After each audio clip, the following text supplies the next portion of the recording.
Blouse cut చేసుకునేటప్పుడు first మనం cut చేస్తున్న బ్లౌజ్ వచ్చి చిన్న సైజ్, ఆ పెద్ద సైజ్ అనేది మనకి తెలిసి ఉండాలండి. ఇక్కడ చూసారు కదా, ఇది నడుము లూజ్ వచ్చి 31 ఇంచులు ఉంది.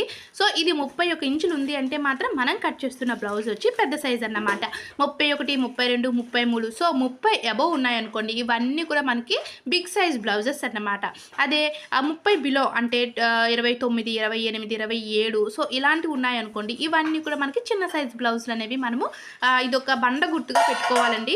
సో ఇలా పెట్టుకున్న తర్వాత ఇప్పుడు మనం కట్ చేస్తుంది 31 ఇంచెస్. సో ఇది పెద్ద సైజ్ బ్లౌజ్ కాబట్టి షోల్డరు నెక్ ఎంత తీసుకోవాలండి, చాలామంది కన్ఫ్యూజ్ అయిపోతూ ఉంటారు. పెద్ద సైజ్ బ్లౌజ్కి మీరు షోల్డరు నెక్ అంటే నెక్ గురించి 2.5, షోల్డర్ గురించి 3 ఇంచెస్ తీసుకుంటే మీకు బ్లౌజ్ బ్యాక్ పార్ట్ అనేది పర్ఫెక్ట్గా కుదురుతుంది. అలాగే మనం బ్యాక్ పార్ట్ని వేస్ట్ చేసుకుంటే ఫ్రంట్ పార్ట్ కట్ చేస్తాం కాబట్టి ఫ్రంట్ పార్ట్ కూడా మనకి చాలా నీట్గా పర్ఫెక్ట్గా కుదురుతుంది. అయితే ఈ బ్లౌజ్ యొక్క నడుము లూజ్ ఎలా చూసుకోవాలి, సో ఈ యొక్క